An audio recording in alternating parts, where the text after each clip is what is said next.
Hey guys, Tomboy601, and today we are taking a look at the Caprice, the all-new Le Fantasque, who has switched sides over to the Brits. Uh, it's part of the upcoming pirate content that's coming out December 1st. So if you're interested, we're going to go show off the commander, the modules, what's up with the ship, go over the stats, and then show off a game in it. So if that sounds interesting, make sure you stay tuned. So first things first, commander we're running in this first match is the new pirate commander. She won't be the one who I end up recommending to run with this ship, but I figured I'd give her a fair shake since she's sort of being paired with this boat. I might as well give her a go. Who we are actually running, though, is good old Reginald Tyrwhitt. I love him for the light cruisers, but he is technically a destroyer commander, so we are going to run him as a destroyer commander. This is one of the times where, like, I really do wish we had boat per boat captain loadouts because I had to change both of my inspirations. We are running Mordiff and Eric Bay. His base trait is going to reduce torpedo reload time and the chance of steering gears being impaired. That's all good. And then we are running No Fly Zone, Look at Me Now, Perceptive, Smoke on the Water, and his unique skill, Smogathon. Because Smogathon is just it's great. It's such a useful tool, especially on this boat. Next up, let's go ahead and talk through the mod slots. We are running Aiming System Mod 1. Then in the second slot, you really do have the choice between steering gears and prop mod. I would probably lean towards steering gears just because when you use the guns, you're going to want to be doing some shimmying. And shimmying is way more effective when you can steer the ship just that bit quicker. Then we are running Concealment Mod. And finally, we are running Main Battery Range, the Gunfire Control System Mod 2. That's right. We are we're using that extra range to try to stay far away because, guys, the guns very, very weak on this boat. So we have all of that. Next up, let's head in to the consumables, and this is where this ship shines because it is a hybrid like we have not seen before. First, we do have the damage control party, duration of 5 seconds, reload time of 40 seconds. Then in the first consumable slot, you can either outfit this thing like a British destroyer or you can outfit it like a French destroyer. So you have the option between one main battery reload booster or a smoke generator of the British smokes. So that's great. Then in the second slot, you have the choice between the French engine boost or the British sonar. We are running smoke sonar. It is a very potent combo. I was having fun with some kind of mix and matches of keeping the main battery reload booster and having sonar. Like, you can do some weird things with this ship, which is why it's fun but a challenging one to play. So with all of that said, let's go ahead and just start diving in to those stats. So Capricious, 18,500 hit points with an armor thickness between 6 and 20 millimeters. We'll go ahead and take a look at that armor. As you can see, coated in 19 millimeters of armor, just like pretty much every single destroyer at the tier. You're looking at 19 millimeters of deck and bow armor. Next up, torpedo reduction, 0%. So, you know, what do you really expect? After that, let's move on to those main batteries. 5 one-barreled 139 millimeter main batteries with a firing range of 11 kilometers, reload time of 7.1 seconds, giving you a paltry 42 rounds a second, or 42 rounds a minute. Guys, these guns are not great. 180 time on those guns, 18 seconds with an HE damage of 1800, giving you a DPM of 75,600, the lowest for the tier. These guns do not shine, y'all. And they have a 7% chance to set. Fire AP damage, not much better, 2,500 damage, giving you a DPM of 105,000. Also, the lowest for the tier. It is not great. The guns are not there to shine. They do not do too well. Next up, the torpedoes. What you will most likely be using the most on this boat Three 3-barreled 150 millimeter torpedoes. They're set up so that you have one launcher on each side and then one launcher down the center line that can flip to one of the other sides. It does feel like that the center launcher kind of gets priority, which is unfortunate because sometimes you just want to use like the one set that's on the one side and you want to keep the one that's more versatile and can flip to other sides. I that's just a game mechanics thing. Anyways, reload time on them 92.1 seconds with a damage of 18,400. These things hit like a truck. Detectability range on them 1.9 kilometers, which means they can be seen from space. Speed of 70 knots and a range of 8.3 kilometers. So these are slightly worse than Le Fantasque base torps, but they still hit hard. They still hit hard. AA range, you're only looking at 3.7 kilometer AA range. Minimum damage is going to be 42 damage per second with a maximum of 74 damage per second. Next up, max speed of the vessel. You're looking at that beautiful French 44 knots with a turning radius of 690 meters and a rudder shift time of 3.4 seconds. Finally, concealment on this boat. With our current build, we're looking at 5.3 kilometer concealment. Detectability by air, 3 kilometers, and detectability when firing in smoke, 2.8. And those are the stats of Caprice. She's special, and we'll go ahead and talk about it as we get into the match.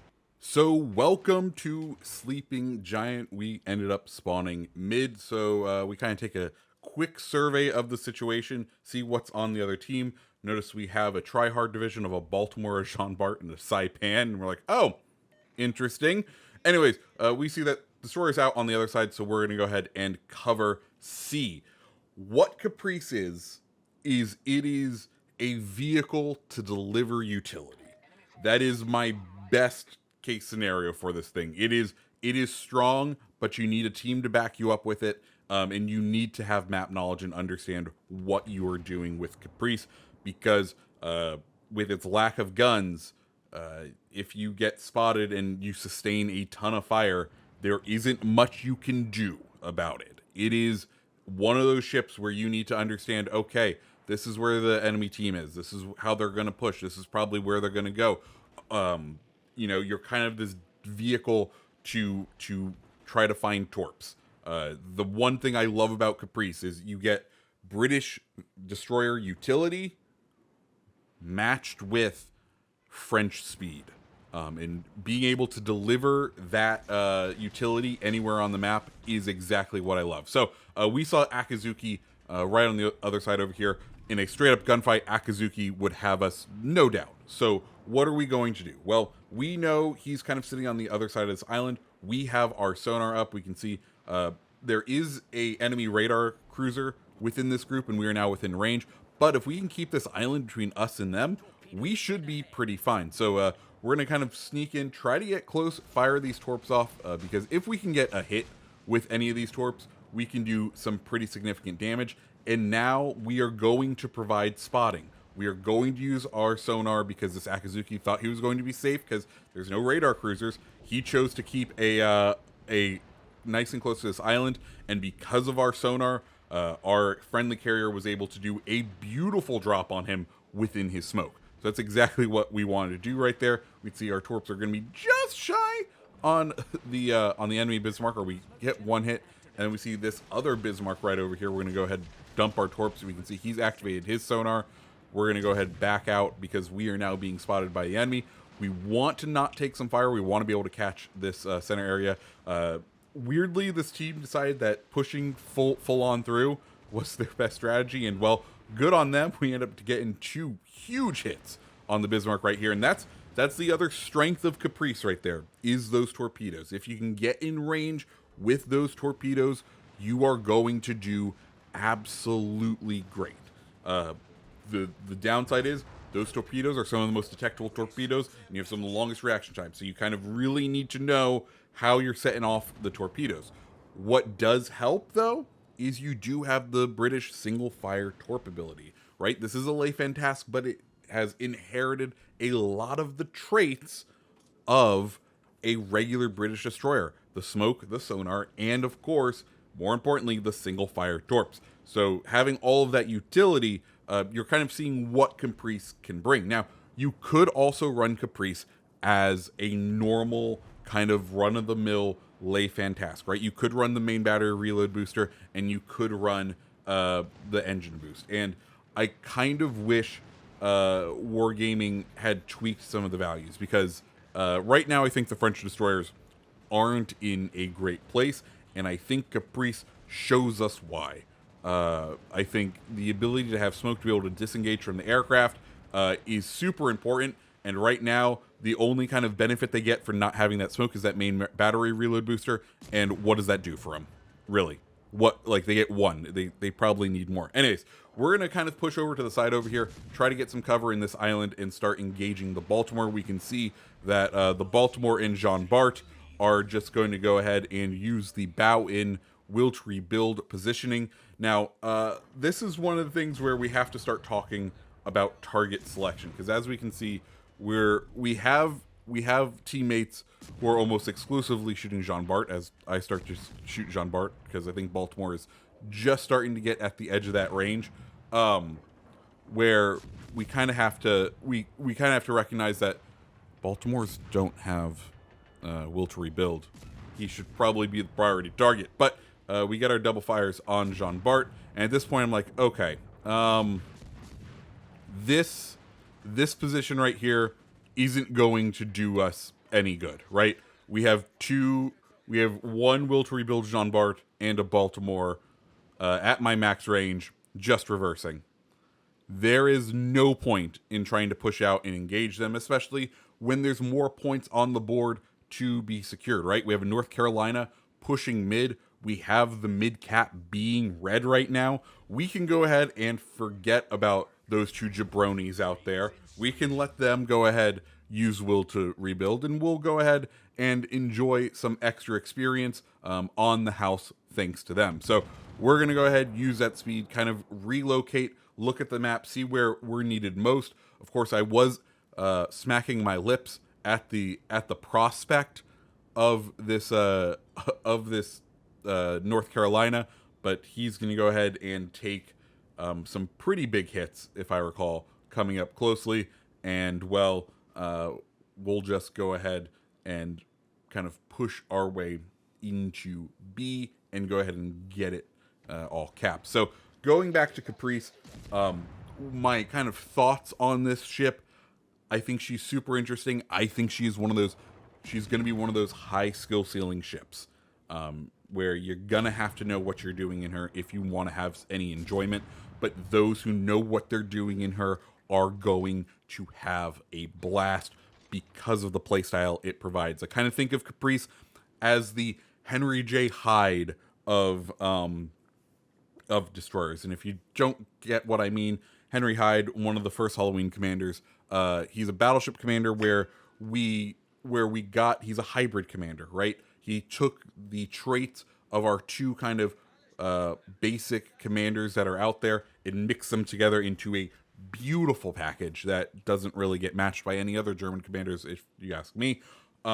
So that's what Caprice is, right? She's packing the traits of the French and the traits of the Brits and putting them together in one boat, and she is fun and very challenging to play. But when you play her right, you can have some incredible fun with her. And you can see we haven't really used the smokes. We've used the sonar once, but having those tools, it would be great. If I could make a tweak to her, and also just the French destroyer line overall, buff up the number of main battery reload boosters. Right now, the French DDs and baseline don't have smoke. So with the proliferation of carriers, they get very challenging to play with not much of a reason to do so, and only one main battery reload booster. If we could have gotten two with this boat, I think you'd be seeing me play it a bit differently. I think I would be running main battery reload booster and sonar, just because it's a wonky combo, and it could be absolute fun to play. But here we are. So now you will see the beginning of my team just throwing themselves into these two guys right here. We're going to be careful just because, well, it's still a Baltimore. It still has the ability to radar us. We want to be cognizant of that. We're going to go ahead dump our torps. You do have to get incredibly close to targets in order to torp them with Caprice. It's just kind of the way it is and always will be, especially when you're using French torpedoes. They just kind of, got nerfed on their range, and it's never looked back. Jean Bart starting to push in now. We're going to go ahead, fire off our guns, see if we can get some fires. We can tell he probably has a fairly high-level commander in it just because of how much space he's able to put between himself and the Baltimore over here. But we're going to go ahead. We get radared here as we start to move behind the island. One of the nice things about this build is we are using a large amount of, we did buff out our range just a little, so it does give us the ability to kind of evade, push back, let things reset, and because we have such great speed, we are able to kind of maneuver, reposition in pretty good array with Caprice, and that's the thing you have to kind of really enjoy about that speed stat. And that's honestly probably my favorite thing about this boat is just the ability to move across the map in such an efficient manner. Anyways, we've seen, I think, 2 ships go down to that Baltimore in Jean Bart because we are now a 3v1, and I think it was a 5v2. So as a reminder, don't just charge in because the enemies can absolutely get some very good points in. We can all see our August on Parsifal charging across the map right now. I think we're at this point, everyone's just sort of YOLOing, but I'm keeping an eye on the scoreboard and just kind of keeping an eye on what's going on, because in case this Baltimore takes down the battleship and then is able to also take out the Parsifal, I want an escape route. I want to be able to still win and not just throw this game for our team. But we're going to go ahead and start engaging the Baltimore at range while he's engaging our enemy battleship. He's down to just a slither of health, and if we can get one more of these shells to penetrate, we will be all set. As he pulls off a Witherer, we pull off the kill, and that is the Caprice. So guys, if you like the video, go ahead and hit the like button, hit the subscribe button, and I hope you have a fantastic rest of your day. See ya.